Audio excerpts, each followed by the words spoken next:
Quiero comentar contigo Gálatas capítulo 4, versículo 12 al 20. Hemos estado haciendo algunas grabaciones en exteriores para mostrar un poco aquí lo que el mundo adventista del sur de California, que es una cosa muy interesante, las universidades antiguas que tenemos desde la época de la hermana White inclusive, y una cantidad de cosas bonitas para ver acá, pero hace mucho frío ahora en estos días. Así que hemos vuelto aquí a interiores y yo quiero comentar contigo Gálatas capítulo 4, versículos 12 al 20, donde se encuentra la apelación pastoral de Pablo. Dice el versículo 13 y el 14 de Gálatas capítulo 4. Sabéis que fue a causa de una debilidad física que os anuncié el Evangelio la primera vez. Y lo que en mi cuerpo era prueba para vosotros, no lo desechasteis ni lo menospreciasteis. Al contrario, me recibisteis como un ángel de Dios, como a Cristo Jesús. En el versículo anterior, el apóstol va a decir algo que él repite varias veces, que como cristianos debemos seguir el ejemplo de otros buenos cristianos. Él dice, sigan mi ejemplo. Y sabes, para decir esto, uno tiene que tener una autoridad espiritual y una autoridad moral increíble. Él decía, sígame, y él va a decir a lo largo de todas sus epístolas, siga mi ejemplo, así como yo sigo el ejemplo de Cristo Jesús. También en sus cartas, cuando él escribe a Tito, cuando él escribe a Timoteo, él muestra como un ideal para los cristianos, para los pastores, para los hijos de Dios. Sabes, si tú eres un cristiano, tienes la obligación en esta vida de seguir el ejemplo de Cristo Jesús, de seguir las pisadas de Cristo Jesús. Y una vez que tú estás siguiendo las pisadas de Cristo Jesús, tienes que ser un ejemplo para otros cristianos que están desarrollándose en la fe. Y también tienes que ser un ejemplo para aquellos que todavía no creen en Cristo Jesús, para los no creyentes, para los incrédulos. Todo esto es parte de la responsabilidad cristiana, de la responsabilidad moral de un cristiano, de ser luz, sal para este mundo. El apóstol va a decir también de una cosa muy interesante. Él va a mencionar de que él estuvo enfermo, que él tenía una debilidad física cuando él anunció el Evangelio allí en Galacia. ¿De qué debilidad física él estaba hablando? No sabemos exactamente. Pero por lo que el apóstol San Pablo va a decir en el capítulo 4, versículo 10 de Gálatas y en el capítulo 6, versículo 11, es seguro afirmar que el apóstol tenía una dolencia en los ojos, no podía ver bien. Y por eso, cuando él termina la carta de los Gálatas, le dicen, miren estas letras tan grandes con las que les estoy escribiendo, dense cuenta que yo mismo les estoy escribiendo de mi puño, de mi propia mano. Esto nos hace pensar de que el apóstol tenía alguna dificultad con la visión.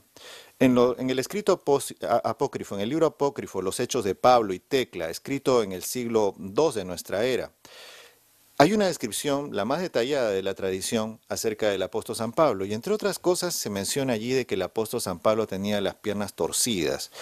Am, Tenía una apariencia robusta, pero tenía las piernas torcidas y era bajito de estatura. Sabemos nosotros, por lo que nos dice el libro de los Hechos, de que el apóstol San Pablo sufrió una caída aparatosa de un caballo cuando iba a Damasco y que quedó ciego. Y Ananías lo curó unos días después. Luego de esto el apóstol San Pablo estuvo 3 años en Arabia. De esos 3 años no sabemos nada. ¿No habrá sido de que el apóstol San Pablo fue a Arabia para terminar de recuperarse de algo que lo aquejaba? ¿No habrá sido que ese descanso fue para recuperarse de algo que lo arrastró durante todo el resto de su vida, se volvió lo que él llamó después en sus cartas la espina, el aguijón en la carne? ¿Sería de que él tenía algún problema para caminar? No sabemos. Pero él tenía una dolencia física. Cuando los Gálatas lo vieron, lo recibieron con alegría, con amor, y lo aceptaron. Lo aceptaron y dice él, y esto nos reafirma un poco de que él quizá era cieguito, no veía muy bien. O sea, Ananías lo curó, pero no lo curó completamente. Y eso es algo interesante, porque a veces nosotros pensamos de que cuando Dios nos cura, nos tiene que curar completamente o nos tiene que curar para siempre. Y a veces lo que Dios quiere es que nosotros, que haya una curación momentánea o temporal o parcial, para que nosotros de todas maneras demos gloria a Dios, para que nosotros tengamos oportunidad para entregarle nuestra vida al Señor. A veces un cristiano que tiene un cáncer se recupera durante un tiempo, pero después el cáncer vuelve y uno muere finalmente. Pero uno tuvo tiempo para dar gloria a Dios. Con esa curación momentánea que hubo, y uno tiene un tiempo también para prepararse y para estar al lado de Cristo Jesús cada día y tener segura la salvación en Cristo Jesús. Y eso es un gran provecho, eso es algo muy bueno que Dios puede hacer por sus hijos. El apóstol nos dice en el versículo 16, resulta que ahora me he hecho vuestro enemigo por deciros la verdad. Sabes, aquí el apóstol va a tocar algo que es un tema pastoral, es un tema que nos pasa muchas veces a los pastores y también a los líderes de iglesia y a los hermanos en la iglesia. Él había tenido que reprender a la iglesia. A veces un pastor no está solamente en la iglesia para predicar sermones bonitos. El pastor no es como un canario que lo destapas y tiene que siempre cantar cosas bonitas. Muchas veces los pastores también tienen que corregir a la iglesia. Y si un pastor ama, un pastor trata también de corregir o no quedarse callado cuando las injusticias están pasando en la iglesia, cuando pecados están entrando en la iglesia. Esto no quiere decir de que el amor en el corazón del pastor se haya extinguido hacia la iglesia. La iglesia es la esposa de Cristo Jesús, pero la iglesia llega a ser algo así como un hijo del pastor. Y el pastor siempre está orando por esa iglesia, siempre está orando por los miembros de la iglesia. Estoy hablando del pastor de verdad, estoy hablando del pastor que busca seguir a Cristo Jesús con sinceridad. Y el pastor siempre va a buscar lo mejor para esa iglesia, aun cuando tenga en algún momento que reprenderla y hasta reprenderla severamente.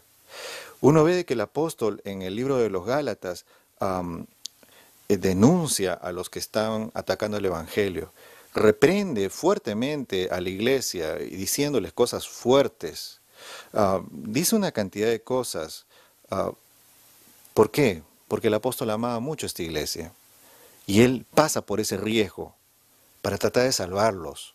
Aunque la relación entre él y la iglesia pudiera ser afectada, como evidentemente por lo que pasa en estos pasajes, por lo que se ve en toda la carta, estaba pasando porque hasta los enemigos del Evangelio estaban tratando de hacer creer a la iglesia de que el apóstol los estaba reprendiendo, porque en realidad tenía algo contra ellos y esto no era así. Dice el versículo 19, terminando ya este pasaje, hijitos míos, por quienes vuelvo a sufrir dolores de parto, hasta que Cristo sea formado en vosotros. Nada va a detener el amor que el apóstol siente en este momento por su iglesia. Él va a seguir trabajando por ella, va a seguir orando por los miembros de ella, hasta que Jesús venga. Y el apóstol hace lo que todo pastor hace. Los pastores, no importa que hayamos pasado por 1000 iglesias, le pedimos a Dios por cada una de ellas cada día. Y le pedimos al Señor por los miembros de la iglesia, por aquellas personas que uno tuvo la oportunidad de conocer de la familia de Cristo Jesús, ese poquito de gente que uno tiene la oportunidad de conocer de esa gran familia, que seguiremos conociendo en el cielo y nos seguiremos gozando. Pero la poquita familia espiritual que uno conoce aquí en la tierra es algo que siempre está en el corazón del pastor. Y el pastor siempre va a orar por esa iglesia, por esos hijos de Dios, hasta que Cristo venga. Y uno tiene que tener siempre esa seguridad en el corazón. Si tú eres parte de la iglesia y has tenido un pastor que ama a Dios, ten la certeza de que ese pastor está orando también por ti.